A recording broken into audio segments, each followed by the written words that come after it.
In the world of studio advertising, there's no such thing as a lie. There's only the expedient exaggeration. You ought to know that. Wait, what's that supposed to be? The car is waiting outside. You will walk between us saying nothing. What are you talking about? Let's go. Let's go where? Who are you? Mere errand boys carrying concealed mastering directives. His is pointed at your heart, so please, no errors of judgment, I beg of you. What is this, a joke or something? Yes, a joke. We will laugh in the car. Come. But this is ridiculous. Don't tell me where we're going. Surprise me.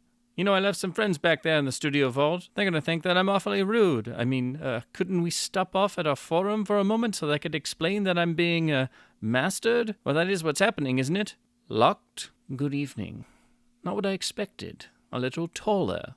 A little more polished than the others. Oh, I'm so glad you're pleased, Mr. Studio. But I'm afraid just as obvious. What the devil's this all about? Why was I brought here? Games?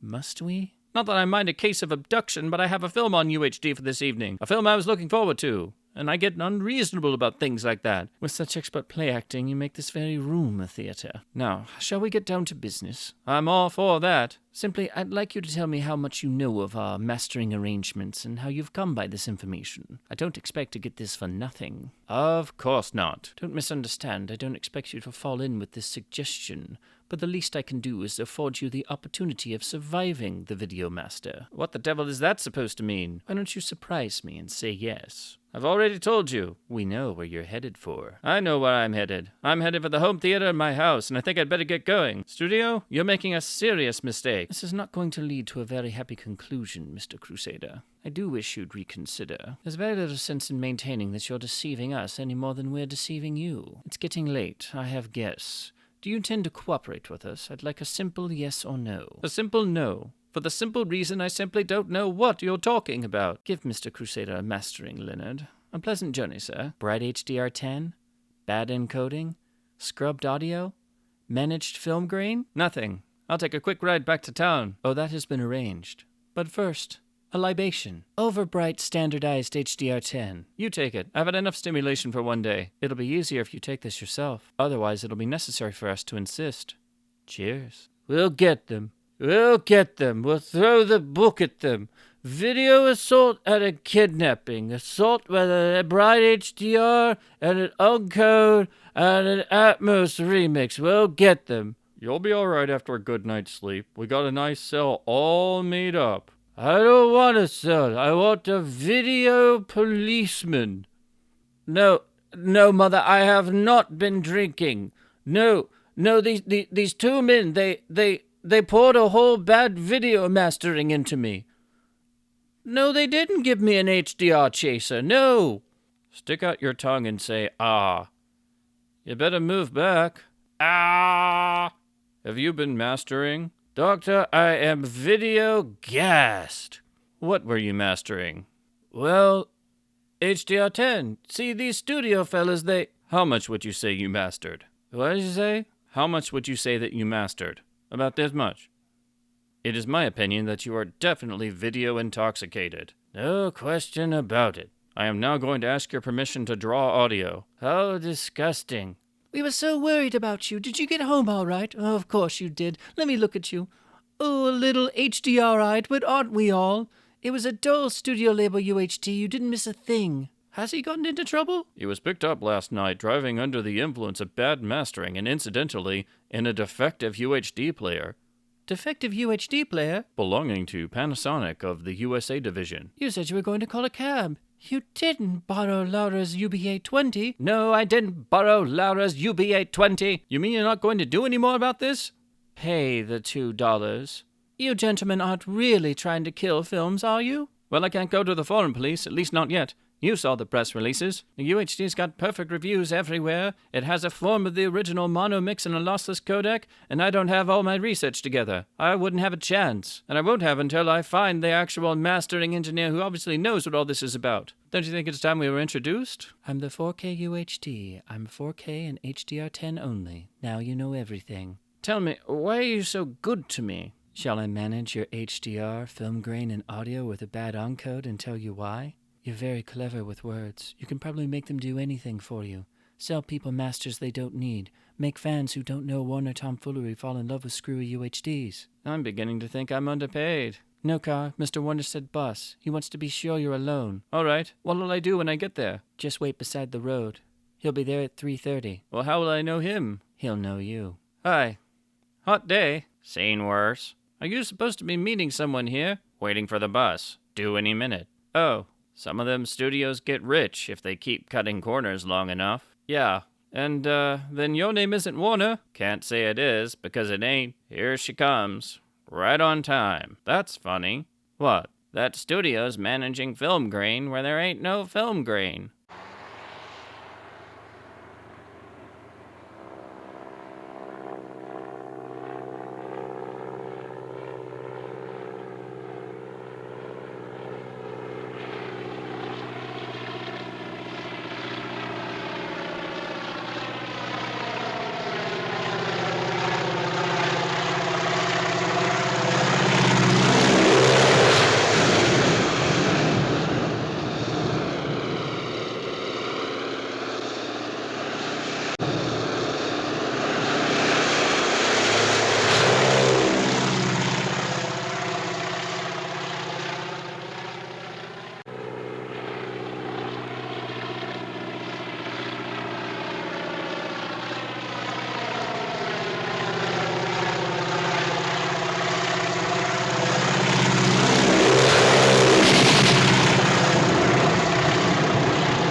Hello and welcome back to this damn fully dualistic crusade. This is, of course, my review of the recent Warner restoration and then 4K UHD release of the 1959 Hitchcock masterpiece North by Northwest, written by Ernst Lehman and made with the iconic Hitchcock crew of Robert Burks, George Tomasini, and others in the VistaVision process, which was sadly the last film Hitchcock would make in VistaVision, as it was already starting to go out of style, and interestingly negotiated for, as this was a MGM film and VistaVision was a Paramount process that they had developed and used on their films. And so Hitchcock apparently loved the process so much that he fought for it and was able to get it used on this film made for MGM. So this is a brand new Warner restoration with a top-tier high-resolution scan of original elements, as due to VistaVision's design, it was essentially a large format process by running the film horizontally, thus giving you a bigger and more detailed frames for everything, and originally was a 8-perf frame in terms of its size before being converted down to standard 4-perf 35mm prints. In its original form, it was meant to be able to have 8-perf large format prints made for premiere engagement screenings, but that was a practice not often used. But it still resulted in incredible visual quality that translated onto the general release prints and, of course, on all of the home video versions, despite how this film has had a variety of transfers and handling of its original audio and color timing, and basically every aspect has varied wildly across past home video releases. But you could always tell it was still one of the VistaVision titles and, of course, one of the Hitchcock VistaVision titles. Now, the film is legendary and really needs no introduction, and this being one of Warner's big new restorations, I do really have to do one of my technical deep dives, because this is a transfer that is a lightning leap forward in technical quality, so it's going to result in quality and greater nuance visually than anything we've had before. However, it being Warner and the Warner Studio label, there are unfortunately a number of issues that could have been entirely avoided that do make this a subpar UHD release in spite of the top-tier restoration in terms of what's on paper, and this being a large format title being scanned at high resolution and restored by Warner and Warner MPI, but unfortunately, in spite of all of the positives, and this being such a dramatic leap forward over the old 2009 Blu-ray and past restoration, which itself was flawed and had issues, this isn't quite what it could be. So unfortunately, there are a number of, frankly, major issues that do hold this back from being a complete revelatory restoration and an archival one. So to jump into the picture transfer information and overall picture quality, this again is a brand new high-resolution scan of the original VistaVision elements, thus resulting in quality we've never seen before in any of the home video masters. So this is all new work throughout, and so it is done to replace the old 2009 restoration, which was released on Blu-ray, and that had color timing I was never quite a fan of, and this restoration does reveal that that 2009 color timing was indeed as dodgy as I thought it was. This film has had a variety of color timing approaches as seen on past video releases, so it's no stranger to having a different sort of looks. There's also the fact that VistaVision was designed to have a variable aspect ratio to make it easier to project in all theaters. So technically VistaVision can be framed anywhere between 1.66 to 1 and 2.0 to 1, depending on how you want to do it. Of course, all the early video releases were panned and scanned, but usually this film was framed somewhere between 1.66 and 1.85, depending on what letterbox video version you were looking at. When the DVD was released, the film was then framed at 1.78 to accommodate 16:9 televisions, and stayed that way up to and including the 2009 Blu-ray. So this master, the first thing it does is actually restore the theatrical projected ratio, which would have been 1.85 to 1 in US theaters. And that's usually the common standard for VistaVision titles, is that they would have most likely been shown at 1.85, and that's usually the best balance, as 1.66 to 1 is usually viewed as more of a European ratio and not something commonly used in terms of American theaters at the time. So this already is getting us to a theatrical ratio once again, so that's a big win, as Warner is finally starting to realize the slight reframings they did for decades on video of reframing 1.85 titles to 1.78 is technically inaccurate, and while it may give the viewer a little bit more picture information and thus fill their 16:9 television screen, it's also doing reframing, so it's not accurate to how the film was originally produced and released. So right off the bat, we do have the advantage of this being in the theatrical ratio of 1.85 instead of 1.78 to 1. This is also incredibly more detailed than what we had before on the past restoration, which itself was the most detailed we'd seen up to that point. But in every area, this new 4K master from this new restoration is so far beyond what we saw on the old master that just doing a quick A-B comparison between the 2009 Blu-ray and the new 2024 UHD will show the night and day difference in all areas. I think most especially the biggest difference is actually in the color timing, which is now much more natural and does resemble what we had seen on past releases in terms of the overall sort of effect, and does show how the 2009 Blu-ray tended to try and naturalize a lot of the color palette and also favor yellows and browns a lot more.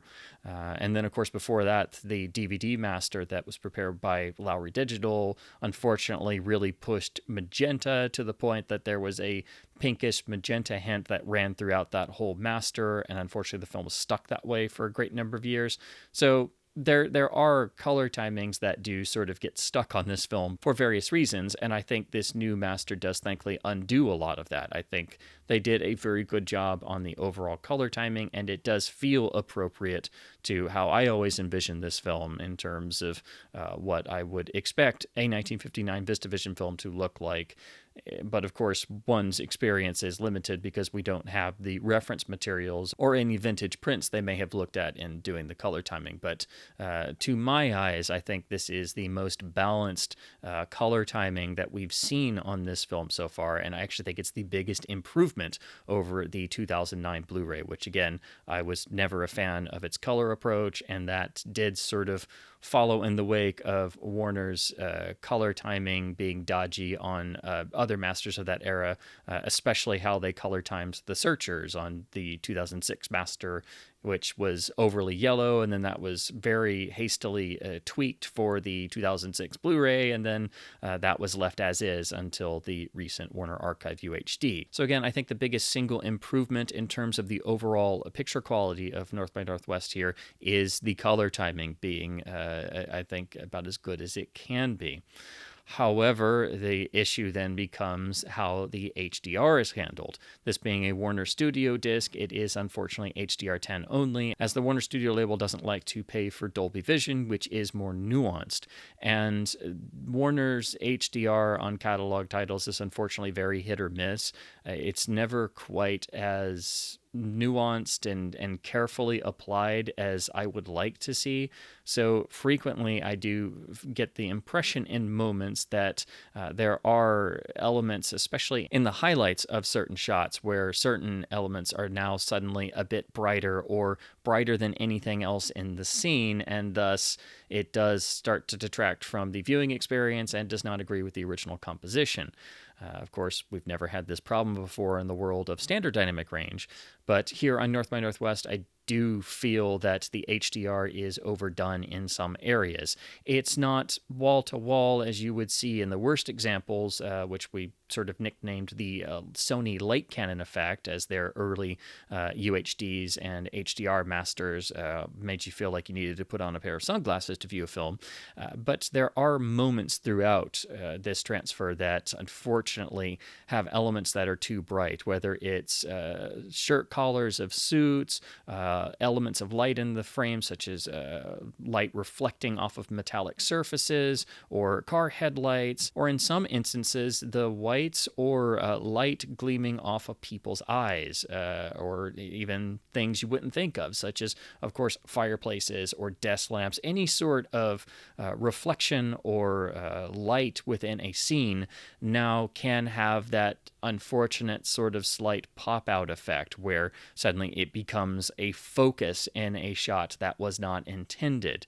All one has to do is compare the HDR10 presentation to what's on the SDR Blu-ray to sort of get an idea of what I'm talking about in terms of comparing what the film was like in SDR all these years now to what we see in the HDR10 presentation. One of the big ones I didn't mention before is every time Leo G. Carroll's character's on screen, he of course has rather thick glasses, and they catch the light. So every time Leo G. Carroll appears in the film, you'll notice the bright light reflecting off of the lenses of his glasses, which is being picked up by the HDR10, and thus it becomes a distraction when it never was before. So that is probably the greatest problem in terms of the HDR10 not being as nuanced as it should be. Again, it's never as terrible as it could be, but this is a common issue I find with a lot of Warner presentations, and unfortunately they don't opt for Dolby Vision, which is usually more nuanced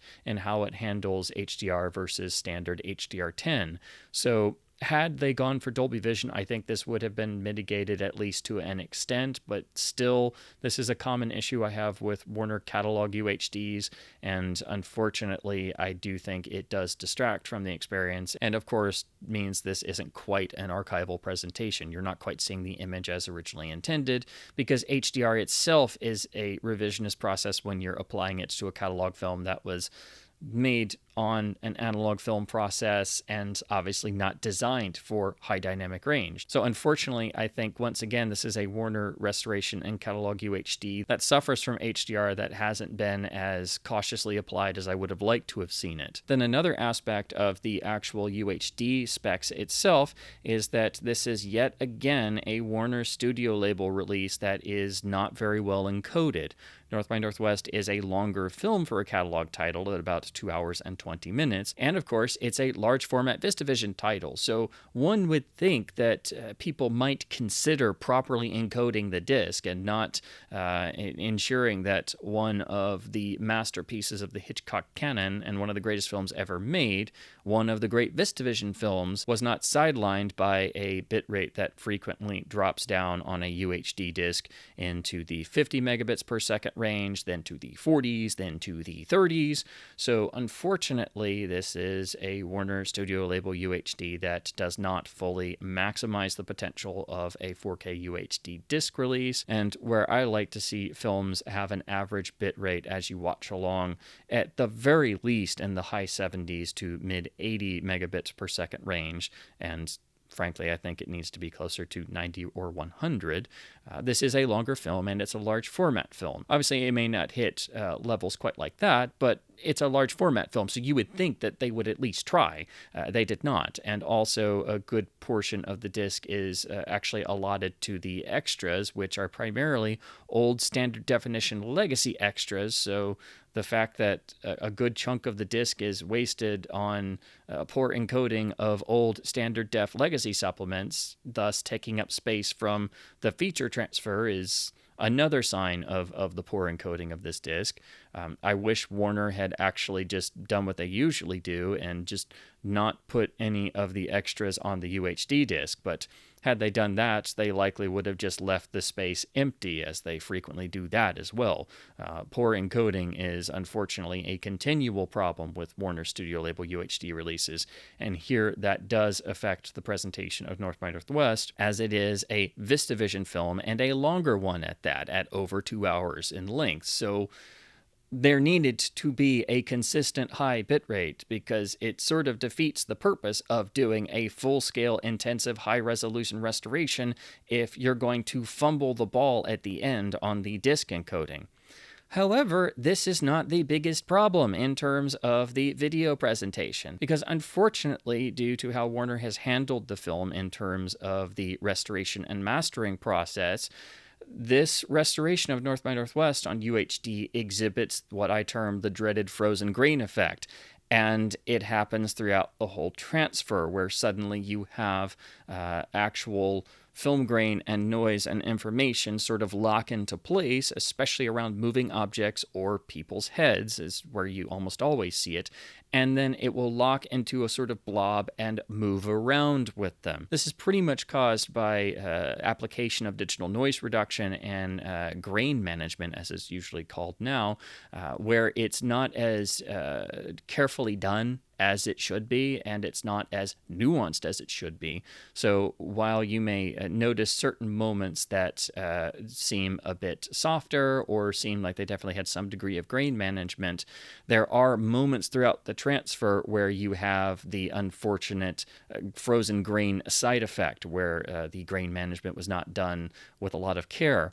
And this happens a few times as you're watching through the feature, and so you'll start to notice it if you are a videophile. But it is extraordinarily obvious when you have all of the iconic location wide shots in full VistaVision. And so that means the frozen grain artifacts are at their absolute worst throughout the entirety of the famous crop duster sequence. You know, the most famous part of North by Northwest that everybody knows, even if they've never seen a classic film, and the showpiece of the whole film, and what should be the showpiece of your restoration and your 4K UHD, and it's filled with awful frozen grain effects on not just Cary Grant, but the actual stalks of the crops themselves swaying in the wind, and of course the crop duster itself is surrounded by frozen grain junk halos moving around. That's not good. That was definitely upsetting seeing that, because that's the scene everybody wonders about going in. Oh, wow, how's the crop duster scene going to look in this new restoration? I didn't expect there to be frozen grain halos in a supposedly top-tier Warner VistaVision restoration, but unfortunately this isn't the only Warner top-tier VistaVision restoration plagued with frozen grain halos, as unfortunately the Searchers has this problem even worse than North by Northwest does. For me, I think any sign of the frozen grain artifact is an immediate transfer red flag and should be not present in any title whatsoever. I think it's an absolutely terrible artifact, and it's the type of thing that once you see it, you can't unsee it. And it obviously was not part of the original photography and production and release of the film, and I think they look quite hideous, but it's also something that is much more on the subtle side, and most people are probably going to be wondering what I'm talking about. VistaVision, also being a large format, also is much more finely grained than traditional 35mm films of the era, so it already has a much higher visual quality that for most people will probably obscure the artifacts I'm talking about. But we are talking about a 4K UHD release being watched at home in HDR are on 4K televisions, and so on my Sony OLED, it is as clear as day when these pop up, and unfortunately they do run on and off throughout the transfer. They are not as bad as they could be, and they're not as bad as other examples, and they're thankfully not as frequent as other examples I've seen on UHD. But when they do appear, they are very notable and do not belong in a restoration of North by Northwest. Sadly, they're at their worst throughout the entirety of the crop duster sequence. So if you notice things like frozen grain halos as a result of improper grain management, you're going to see them throughout the whole crop duster sequence. I mean, they're right there, and it's not just like one shot. It is continually just in different areas, and so that's where it really gets vividly underlined that the most famous sequence from the film has frozen grain artifacts rampant throughout it. And then there's also the matter of a particular sequence late in the film that suddenly is of a much lower quality. This is the sequence and conversation in the forest that takes place after the cafeteria scene, for those familiar with the film. For whatever reason, this entire sequence suddenly looks incredibly soft and as if it had been completely smoothed over, almost as if it got hit with a crazy amount of digital noise reduction for whatever reason. This has not been a problem before, or even in the past restoration on the 2009 Blu-ray. And there's also a little bit of image movement in this scene, so it's theorized that maybe this suffers from the problem of VistaVision films requiring so much light in order to light the scenes for the large format photography, that at times you will run into moments that have artifacts baked into the original photography element of the lights being closer to the camera being so hot that it visibly affects the actual film running through the camera. So it's possible that was a particular issue that they were dealing with in this scene, but for whatever reason, this entire sequence looks terrible. And it does have the appearance like it's been heavily grain managed, because suddenly for this whole sequence, I think anybody will notice, even if you don't know anything about VistaVision, that suddenly the image goes soft and smeary looking, and it's throughout the whole sequence, and then suddenly we're right back to the level of quality we were at for the rest of the film. So for whatever reason, this one sequence has this particular problem, and this is another thing that happened on The Searchers, which similarly has one shot in a sequence go all soft and smeary like it's been extraordinarily grain managed. So I don't know why this happened with the entirety of the forest sequence between Cary Grant and Eva Marie Saint's characters, but it just looks really bad all of a sudden, and one can't help but get the feeling that apparently somebody decided they had to overly process this particular moment, because it sticks out like a sore thumb from the rest of the transfer. And given that the past restoration didn't have any issues in this scene in terms of it suddenly going all soft and smeary or being heavily degraded, I can only assume that for whatever reason in the restoration process, somebody took it upon themselves to go in and actively manage this sequence. Now we turn to the audio side of things and discuss the audio quality on this release and restoration. And if you thought we were done talking about problems in terms of the restoration, transfer, and presentation, that's not the case. Unfortunately, it seems having a proper archival presentation of the film's mono mix is just as elusive as George Kaplan is. Now, this disc defaults to yet another remix of the film. The film was first remixed into 5.1 surround multi-channel for the 2000 master on DVD.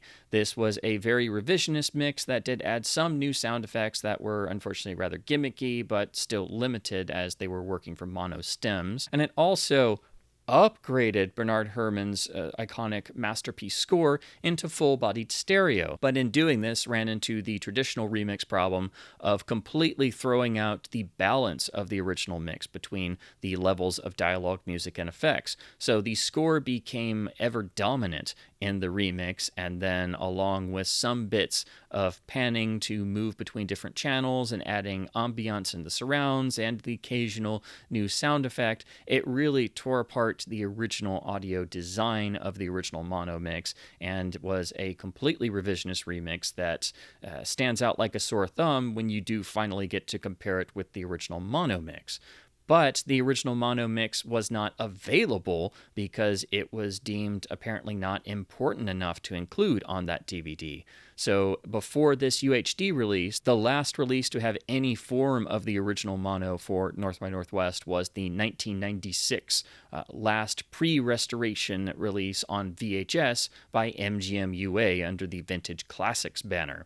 And that itself was a processed version of the mono mix. So you actually have to do a lot of digging to find the original mono mix and get it in its best possible form, as it sounds different and has different masterings across all past video releases.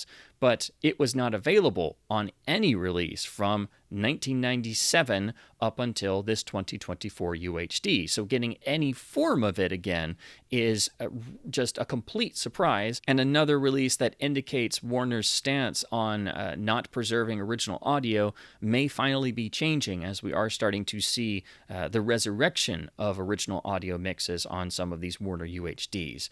Unfortunately, it's not in the best quality, and as I'll get to, that has issues of its own, but at least there is some form of it here. However, the default track is yet again another remix, and now it is in Dolby Atmos with a Dolby True HD 7.1 core. This basically takes the 2000 5.1 remix that was completely revisionist and basically just brings that into an Atmos environment. So it opens it up a bit more. It does play a little bit more with moving the sound around between channels, and now you have the overheads for Atmos. Plus it does use the LFE channel a little bit more and to give a sort of more modern bass impact in your subwoofer. It's basically just a modernized, tweaked version of the 5.1 remix, so it's basically just the 5.1 redone and made even more gimmicky, so it sticks out even more. But because the channel usage is more and you have more channels to use and you've got objectified sound and Atmos, it is at least a little bit more attuned to your room listing environment, but it's still just as revisionist as ever. It still has the same problem with the music sticking out like a sore thumb and dominating every scene, and it is a completely inferior mix, once again, to the original mono, which wipes the floor with both remixes. So I would encourage people to sample the remix to see how gimmicky it is and how it's panning sound around and occasionally throwing in some really terrible sounding modern sound effects that don't fit and stick out like a sore thumb. And once you sample it, then just completely ignore it. You should only view this film with the original mono mix, which is a great mono mix for 1959, and how the film was meant to be experienced. And in terms of mixing, balance between levels, handling of the score, handling of the dialogue, it is such a superior mix to both versions of the remix that it wipes the floor with them and makes you question the sanity of people who thought it was necessary to remix North by Northwest not once but twice, and in Dolby Atmos, which is overkill and disrespecting the actual film itself, as it was mixed and intended to be heard in mono. And so it's basically acting like Alfred Hitchcock and his entire production staff didn't know what they were doing in 1959. The remixes are just... they are so inferior to the original mono mix that it's a sad joke. And thank goodness there is finally some form of the original mono now on this release. And so for the first time since 1996, people can actually hear the film as it was intended with a form of the original mono mix. But unfortunately, this is a presentation of the original mono that, while in lossless DTS HDMA 2.0, so it's dual mono, is overly processed and doesn't sound as good as it should, and the actual track itself has a number of defects and wear and things that were not addressed in restoration. It seems as if someone merely thought it was okay to take some source of the mono that they got and then just hit it with various degrees of noise reduction and EQ and audio processing and seemingly not worry about bits of distortion, hiss, crackle, hum, and even blips and defects in the track. So while there is, thank goodness, some form of the original mono on this disc, and it is in lossless quality, it is not at the quality level it should be. It definitely has issues in its presentation and fidelity, as have mostly all of the past 1996 and before video releases of the film. And again, all you have to do is go back through past video releases trying to play a game of which one has the best mono track, and you'll find all kinds of different masterings, different sources, and different issues across different releases. But for the new full-scale restoration to not only have the video and picture issues that are unacceptable, but for the original audio track to finally be restored to the film in its rightful place, if you actually select it, because it's unfortunately made a secondary track. That mono track itself wasn't actually properly restored. It's not an archival presentation of the original audio.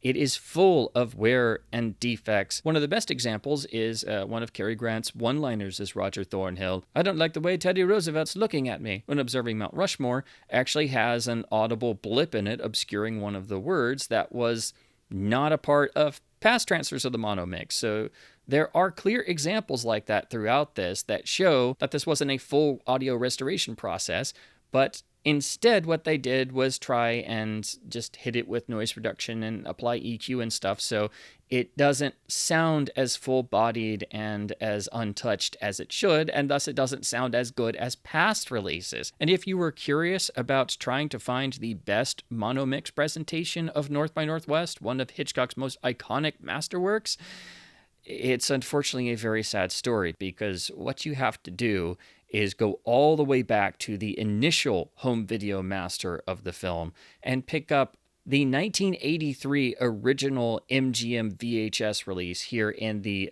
big box design that they used for all their early releases. This has a hi-fi mono track, so it's got higher quality than the VHS linear mono and the equivalent Laserdisc released at the time, which of course was analog mono only. I've had to go through several copies of this and finally got this as a sealed copy on eBay, so I had to buy a 40-year-old sealed VHS copy to get a clear, untouched, undegraded transfer of the audio. And sure enough, this is without question the best presentation of the film's original audio mix. It has none of the major manipulation and noise reduction that we've seen on all the other versions. It has none of the issues of the presentation on the later MGM Laserdisc mastering, or their attempt at a stereo remix, or the issues in the track that Criterion used on their Laserdisc. So if you want the film's audio properly restored in terms of what we as fans have access to, you have to get the best copy, preferably a sealed copy, of a now 41-year-old VHS tape, and then have a high-quality professional VCR to get a clean, high-quality audio capture of the hi-fi track. And there you have a presentation of the original mono mix for North by Northwest that wipes the floor with every other audio presentation on any other consumer format video release, including the latest restoration that couldn't properly restore the original mono mix in the version that it included. And this does not have any of the defects that are in that supposed restored mono track. A 41-year-old VHS tape. Let that sink in for a minute. When you compare the 1983 VHS Hi-Fi to the 2024 UHD mono, I think you can tell it's obviously coming from the same or a similar source, but the 2024 transfer did not try and address any of the defects in what they were working with. Some of this is inherent, but what they did try to seemingly do is cover up as much as they could with just some heavy-handed noise reduction. And so the 1983 audio mastering will reveal more of the source limitations, some more inherent distortion on the high end in terms of the loudest music passages and explosions and sound effects and things. But it's natural because that's the source recording. It wasn't hit with heavy-handed noise reduction. And so the 1983 VHS audio mastering feels more natural. It doesn't sound thin. It doesn't sound canned. It's more full-bodied. This is a 41-year-old audio mastering that is light years better than the 2024 restored rendering. And while they are coming from the same source with baked-in limitations, there are new defects present in the 2024 mono presentation that are not in the 41-year-old VHS audio capture I made. In addition to the notable blip in one of Cary Grant's lines of dialogue, there's also another tick I spotted in one moment that is something that should have been caught and unfortunately wasn't, and even that was not part of the 41-year-old original audio mastering. So unfortunately, this is yet another Warner UHD that finally corrects a wrong of not having the original audio for a masterpiece film present for decades, but it corrects it by giving us a overprocessed, not properly restored version of that original audio track. So in some ways, it kind of defeats the purpose, just like not presenting the restoration as best as possible. And frankly, the same level of attention that went into the picture restoration should have gone into the audio restoration and didn't. Or it's a sign that it had some of the same oversight applied in terms of over-processing certain elements and not paying attention to doing it with a level of care that a masterpiece of the cinematic medium like North by Northwest practically demands. And I find it absolutely unforgivable and ridiculous that one of the Master of Suspense's greatest and most famous films has to have its audio resurrected from the best condition copy you can get of a 41-year-old VHS tape that does a better job than anyone else has done in the years since in terms of properly presenting the original mono for North by Northwest. Now, the only other thing I should mention is that because this is a VistaVision title, there is the possibility that it did have a Perspecta Stereo track on the original engagements. That was part of Paramount's design for the process, that it could accommodate something other than an optical mono track, and seemingly Perspecta Stereo is what they always used on premiere engagements for certain bigger VistaVision titles. Perspecta Stereo was a process that essentially used control tones, decoder units, and other elements to steer sound around in what would otherwise be a mono mix into something more like a 3-channel stereo system. Some were done better than others, but it was a very interesting way to try and compete with a true discrete 4-track magnetic stereo that Fox used for CinemaScope and other processes would use. The idea of having bigger films with premiere runs that had some form of stereo or something other than optical mono unfortunately fell out of favor, and so most of the time these mixes are sort of lost to time or forgotten about or don't get resurrected until modern restorations. But this being a VistaVision film made by special arrangement for MGM, and MGM really giving up on Perspecta Stereo sometime before in terms of their own releases, it's very unlikely that a Perspecta Stereo mix was done for North by Northwest. There's never been any information that came out, or I've been able to find over the years wondering about this. This is where my head is at during the day. Did North by Northwest ever have a Perspecta Stereo mix? There's never been anything to indicate that it did, or that there ever was one made. So as far as we know, and as far as what is indicated, the original mono mix is the only mix that was ever made. But I just wanted to mention that there is always the possibility that there was originally a Perspecta Stereo track, at least, that could have been made or could be in existence somehow, or could be sadly lost to time. But I just wanted to mention that because that's always been a sort of question, although it is very much thought that there was not one, as this was a special arrangement with MGM. Now to talk about the packaging and artwork of this UHD release. As is common to recent Warner UHDs, there are several different options with different artwork. For whatever reason, Warner likes to make the big deluxe Ultimate Collector's Edition packages complete with original artwork, lots of extra printed materials and swag and reproductions and lobby cards.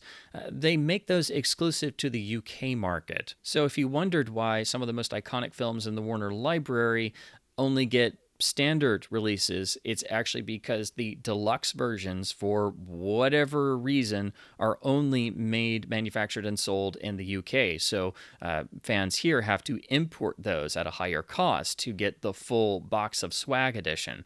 The actual disc content is the same, so whether you get that full deluxe version or one of the 2 US releases, the actual UHD is the same. But it's still really perplexing why Warner continues to do this. They did it with Casablanca. They've done it with other films. Now they've also done it with North by Northwest. And that big box set uses the original poster artwork, which frankly should have been used on the UHD.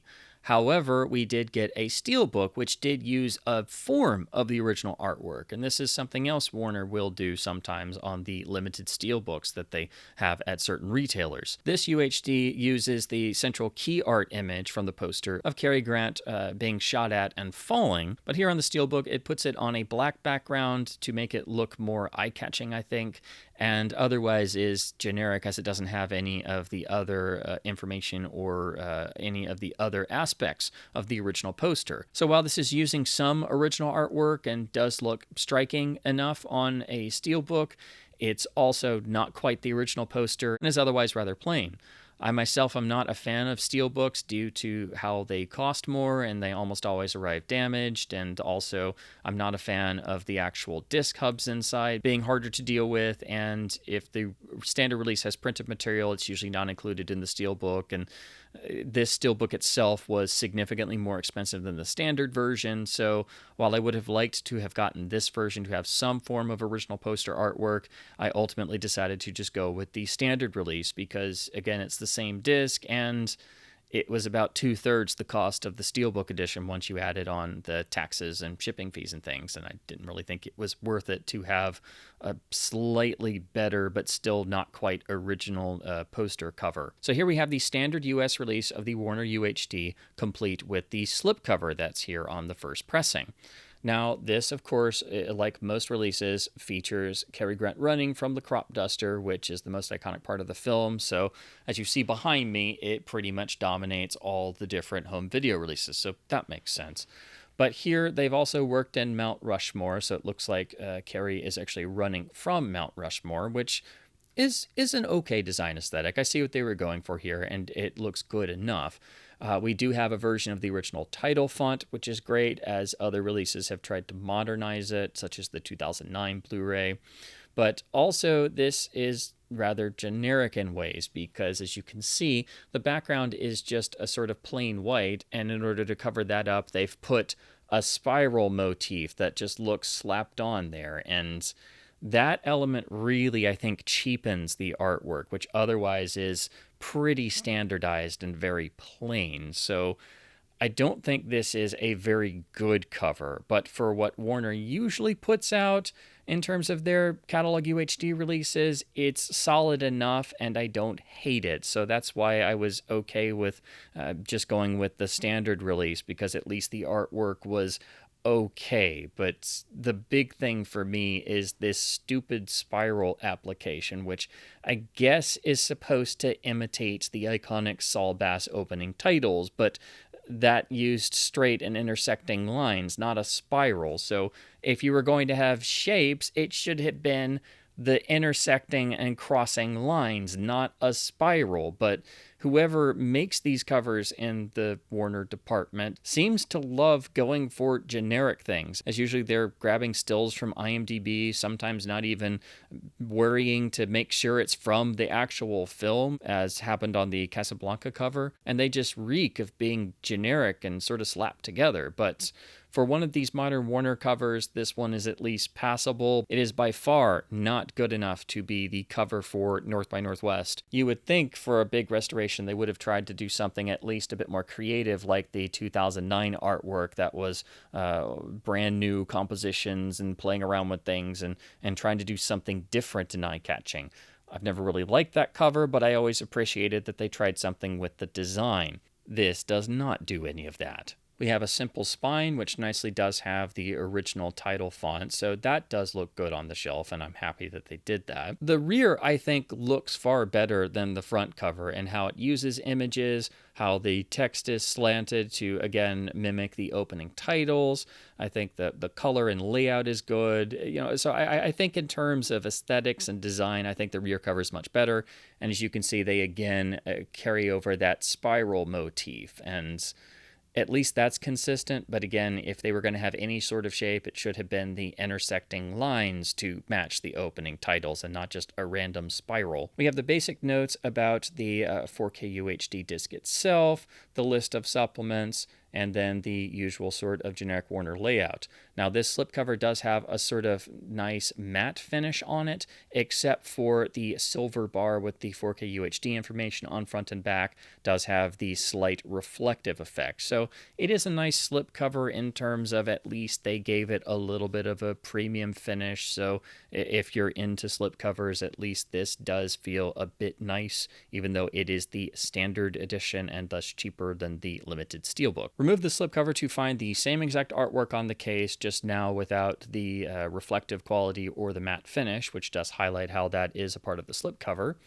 The rear is, of course, exactly the same, but looks a little flatter because it's just now printed. Then we open to find the single UHD, which at the very least does have an image of Mount Rushmore and a version of the original title font. While this is not the sort of label I would like to see for such an iconic masterpiece as North by Northwest, at least it does have something on it instead of what a lot of studios will do nowadays and just have a generic blank label. It should also be stressed that this is a UHD release only and does not include the film on Blu-ray, so for those who want this new restoration and master of North by Northwest who do not have 4K UHD capability, unfortunately you are out of luck. Nor is there an included copy of even the old 2009 Blu-ray. So Warner typically does this on their UHD catalog releases, and we're just lucky that they carried over the extras in terms of some of their UHDs like Enter the Dragon not only do not have an old Blu-ray, but also dispense with a lot of the legacy supplements. There is a digital copy that is included with this release,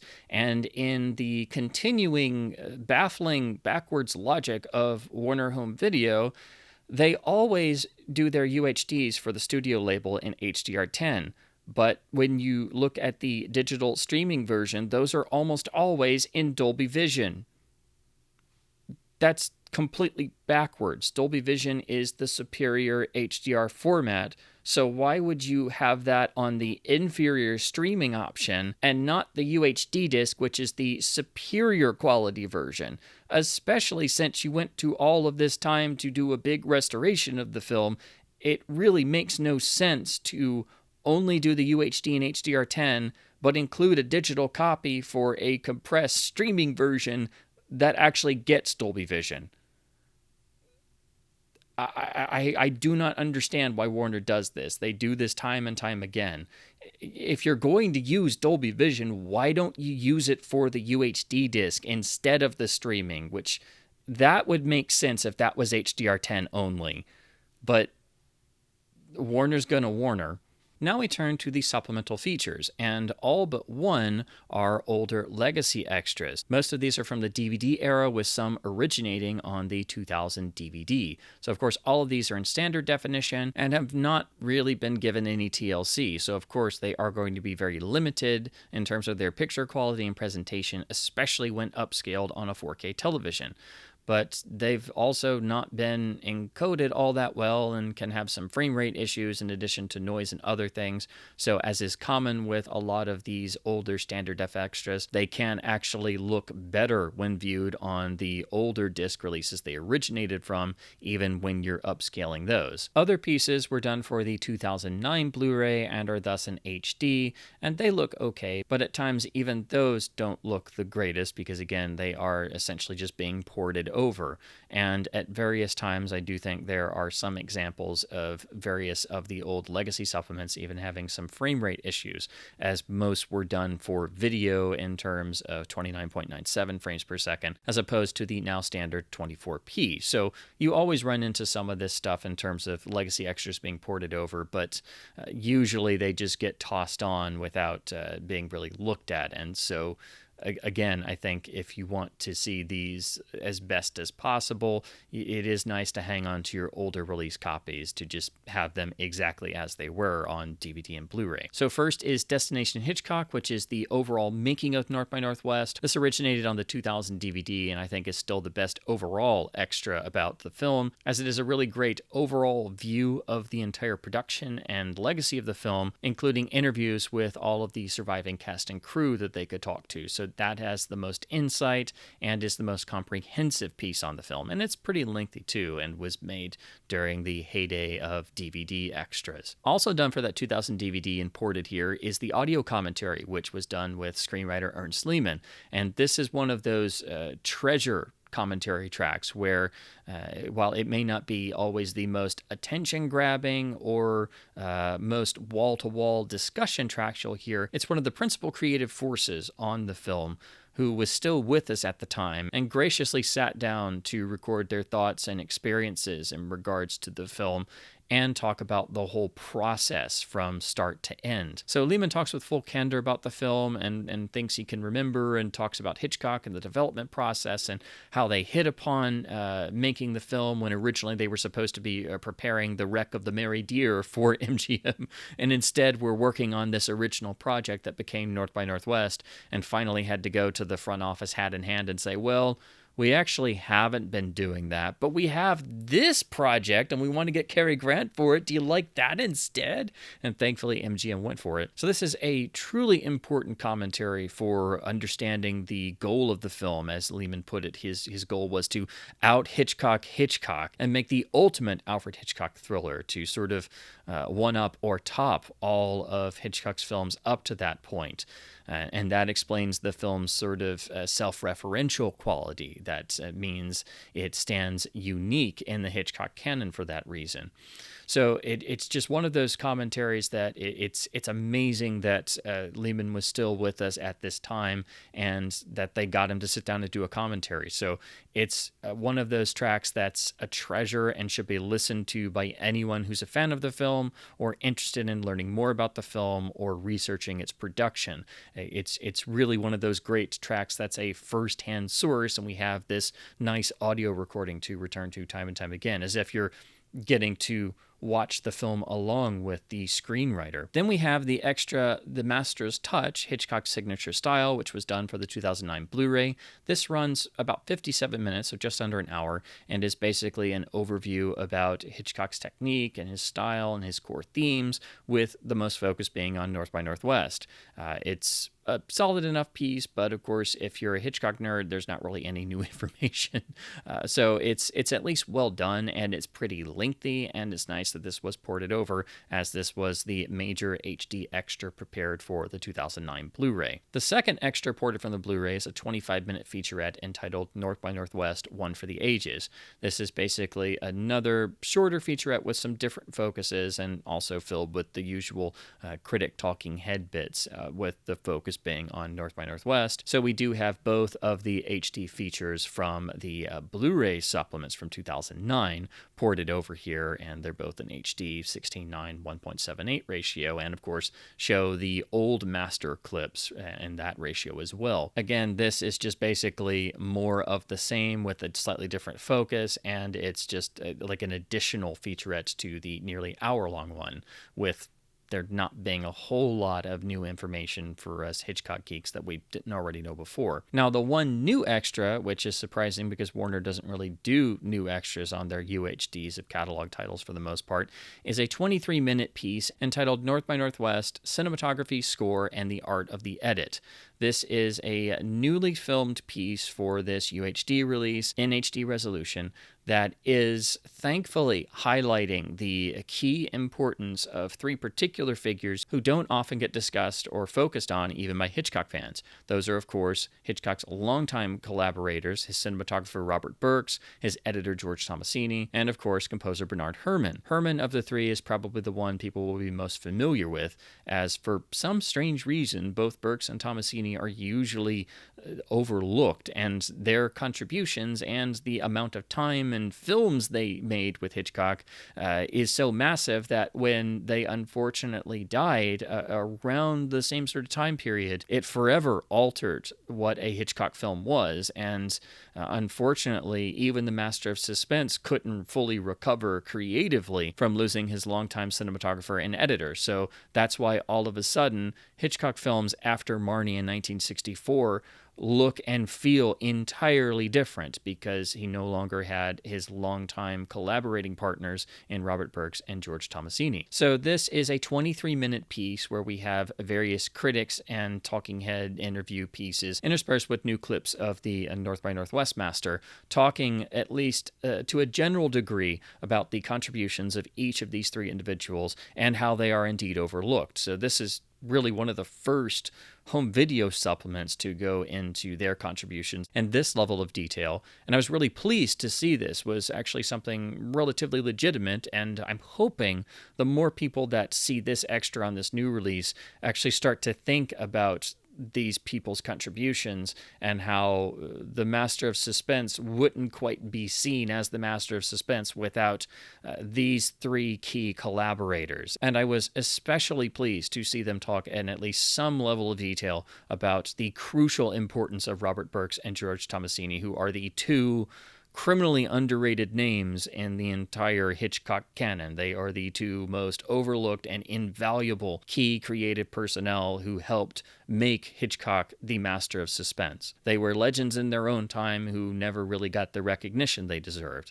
And I'm also glad they did talk in some detail about Bernard Herrmann as well, whose work on North by Northwest is in and of itself one of the most iconic and legendary of all film scores. Then we have what's titled A Guided Tour with Alfred Hitchcock, which is of course the film's iconic original trailer, where the Master of Suspense himself gives you a guided tour of the locations of the film. This is one of the famous Hitchcock trailers where the Master himself sort of pokes fun at his own image in the style of the Alfred Hitchcock Presents TV bookends.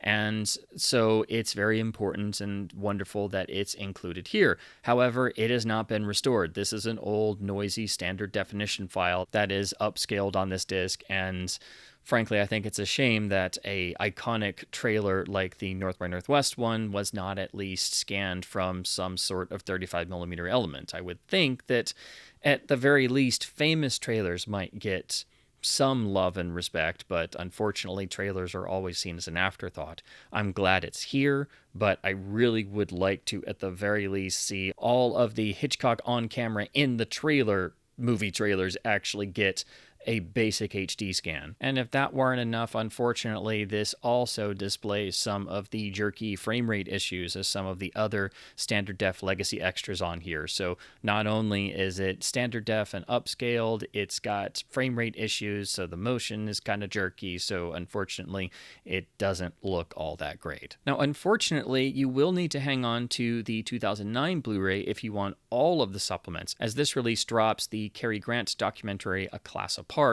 which is found on some other releases in terms of other Cary Grant films, but it's a well-made documentary, and I do wish they would have retained it. But even more importantly, this also drops the isolated score presentation. So going back to the 2000 DVD, that release and other releases after did include Bernard Herrmann's score along with the effects track isolated, and so it must have been a new transfer from the original stems of the film in terms of the dialogue, music, and effects stems. And as the restored version of Herrmann's iconic score that Entrada did a number of years ago on CD is long out of print and very expensive, this is still one of your best options to hear Bernard Herrmann's original score. Plus, you get the full benefit of being able to listen to the complete isolated music and effects track. While it's not the greatest quality and is almost always in a lossy codec, that should have been retained. I don't know why they dropped it, as it's not a very large file size, and this is a UHD that's already not well encoded and not using its space appropriately, and one would think that the isolated music and effects track for one of the most famous film scores of all time might be considered important to retain, you've got it. Why wouldn't you just include that? So you do need to retain at least the 2000 DVD or the 2009 Blu-ray to have the isolated music and effects track, and retain the 2009 Blu-ray for the Cary Grant documentary. I wish there was more than just one new 23-minute extra, because this is North by Northwest of all things. I would at the very least like to have seen a new commentary from a modern critic's perspective, or a critic who dug more into the production history of the film, as I think that would have at the least been a welcome addition. I can think of countless great commentators who could make a great North by Northwest track. But this is also the Warner Studio label who rarely, if ever, does new supplements for catalog titles. So I think we're beyond lucky that we got one extra that's 23 minutes and actually is covering new ground for most Hitchcock fans and focusing on overlooked aspects, and especially key creative people who need to be better studied. But the other issue is that the encoding of this disc is not very good, so a lot of space is actually given to the extras when it could have been much better encoded, so that you didn't have a lot of space given to old standard def legacy extras, which themselves are not very well presented and do have some issues, especially in some frame rate problems. And I wish the trailer had been given a new HD scan, because it is actual footage of Alfred Hitchcock doing one of his iconic introduce the film trailers. So basically, I guess we have to be glad that we at least got most of the old legacy extras from past releases, and that we did get one new featurette. But unfortunately, it is not all of the old legacy extras, and the encoding of them is not the greatest, and the encoding itself causes issues in taking up space from the feature transfer. So to summarize all of this, the Warner 4K UHD release and restoration of North by Northwest is sadly fraught with issues that are common to Warner Studio label catalog restorations and then physical media releases. The film does fare better than others in terms of some of these issues aren't as glaring or as bad as they could be, but what really stings is that these are legitimate issues, and all of them were avoidable. Not one of these shortcomings or negatives was something that couldn't be addressed. And unfortunately, this all kind of compounds with the usual Warner Studio label practices of trying to do everything in a very straightforward and basic manner and cutting corners where possible. And so this results in a physical media release that isn't up to the standard that it really should be at. It doesn't fully utilize the potential of the UHD format. The encoding isn't what it should be. The default audio is a revisionist remix of a revisionist remix. And while we finally, for the first time in decades, have some form of the original audio of the film in the mono mix, it is a compromised version that doesn't sound as good as it should, and has defects present in it, and has been unnecessarily processed, so it sounds thin and EQ'd, and it doesn't have the full dynamic range of the original mono mix. And the best presentation of the original mono mix is on a 41-year-old VHS tape, which is the original and most hands-off audio mastering of the original audio, and that in and of itself is ridiculous. And then you have the picture issues, some of which seem to potentially be tied to the actual restoration process, not always being done as cautiously as one might think a restoration of North by Northwest would be carried out. While it is a lightning leap forward in all areas in terms of overall picture quality, because this is brand new work from a high-resolution scan of original elements, it's not the full level of quality one would expect for a brand new 8K scan of the negative for North by Northwest that was one of the signature VistaVision titles. This should be a disc that knocks everyone's socks off, and frankly, it doesn't. There are signs of grain management throughout that manifest most in the completely unforgivable grain halos that run throughout the film, and are at their most present in the big show-off landscape long shot VistaVision shots that of course comprise the entirety of the iconic crop duster sequence. So you get the frozen grain halos throughout one of the most famous scenes in all of film history. And if that's not a problem in terms of physical media and film masters, I don't know what is. There's also the one sequence that is extraordinarily processed looking, to where it almost seems like it was hit with a ton of digital noise reduction, as suddenly for that sequence the film goes all soft and smeary for seemingly no reason. Then again, we have the issues with the encoding not being what it should be and being severely deficient due to how the overall disc was encoded in terms of feature and extras all sharing the same disc, and the allotment of space not being done properly. And then, of course, again, The HDR10 is not as nuanced as it would be with Dolby Vision, and I don't think the HDR was done as carefully as it should be, as the highlights and light sources and any sort of reflection does have some degree of the pop-out effect, and thus does start to alter the composition of shots and where the eye is drawn, thus changing the actual intent of scenes and individual shots. That's another common Warner issue that pops up to varying degrees in a lot of their 4K catalog restorations, and frankly, that's another unforgivable issue with this master, which is otherwise a lightning leap forward in detail and color timing as opposed to the problematic 2009 master. So there's a lot of issues here. Again, all of them could have been addressed. These wouldn't really be a thing had this been handled by, say, Criterion, who does do licensing deals with Warner, and of course has done a really nice job with Warner titles and 4K restorations on their UHD releases when they get the license for it. They don't always do a perfect job, but they usually do a better job in some of these same areas. This is something that the Warner Studio label never seems to want to improve or work on. They continually have these issues time and time again, and then want to put out a substandard UHD release at certain price points. And if you start to point out these issues, then you're just kind of the guy yelling in the forest that nobody hears or cares about. And while these issues never fully mar or ruin the transfer, they do add up. And again, none of them should exist on one of the most iconic films of not just Hitchcock's body of work, but one of the most iconic and famous masterworks of the cinematic medium. Any one of these being an issue on a 4K UHD of North by Northwest after a massive high-resolution restoration would be enough to give it a questionable review. But for all of these to exist and to be topped off by notable frozen grain halos and the mono mix finally being brought back but being heavily compromised and thus inferior to a 41-year-old VHS tape capture, then I have definite issues. So I expect things like this from the Warner Studio label, but it really hurts when it's one of the most famous and iconic masterworks of the entire cinematic medium. One would expect at the very least to get some more care put into a release of North by Northwest than the usual standard sort of, oh, just do it the same way and don't pay attention to anything. Just get the disc out by the street date and maybe make a steelbook. So unfortunately, this release does have a number of issues. It has a number of technical picture and audio problems that I find completely unacceptable. And I think it's ridiculous that after such a supposedly painstaking restoration that this is the end result.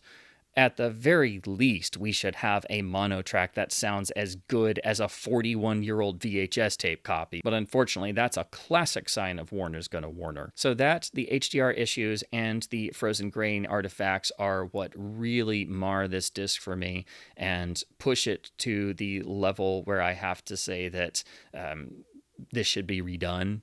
None of these should have ever been part of this, but unfortunately, this is what we have, and yes, it is technically better than the 2009 Blu-ray, which had issues of its own. Yes, this restoration is a lightning leap forward, but the overall process was fumbled by the end by various departments or however this was done between Warner MPI, the restoration team, and then the mastering of the disc and the way it was handled by the Warner Studio label. All of these issues piled up on top of one another, and thus the final 4K UHD release of the restoration of North by Northwest cannot be called or considered a proper archival presentation due to these various issues that, frankly, should not exist on this release, as all of them were completely avoidable. So as always, I hope my babblings about classic films and the works of the Master of Suspense and their sadly never perfect or archival releases on physical media has been at least somewhat fun and informative. This is a release where the problems and issues were all completely avoidable and start to, unfortunately, outweigh or mar the impact of the overall restoration and the new master, which, again, is a lightning leap forward. This should have been done to a higher quality level standard. There should not be the technical issues that I have highlighted, nor should there be such a compromised presentation of the original mono mix after it being completely unavailable for decades.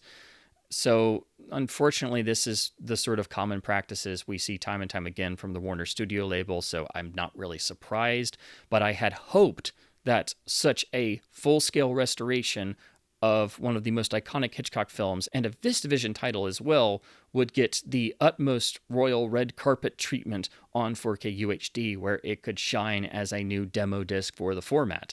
Unfortunately, this is not that. It is better than the 2009 Blu-ray, but it has new problems of its own that weren't in the past restoration or Blu-ray release. Plus, it doesn't have all of the legacy supplements and has encoding issues, and so there are a lot of positives and reasons to recommend this disc, but there are just as many negatives and drawbacks. In terms of what exists on physical media, I do absolutely think this is a must-purchase and upgrade, simply for having a higher quality transfer with better color timing and some form of the original mono mix. That alone makes this worthwhile if you only have the film on DVD or Blu-ray.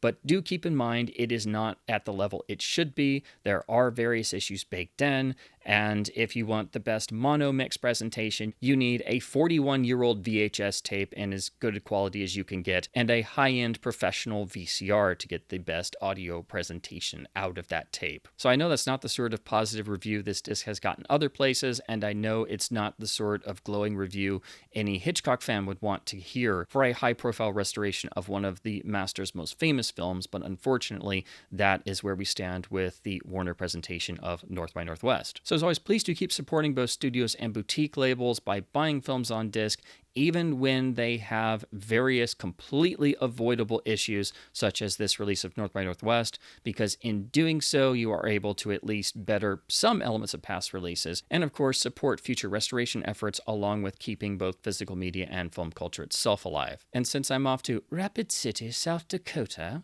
I want to say thank you ever so much for watching.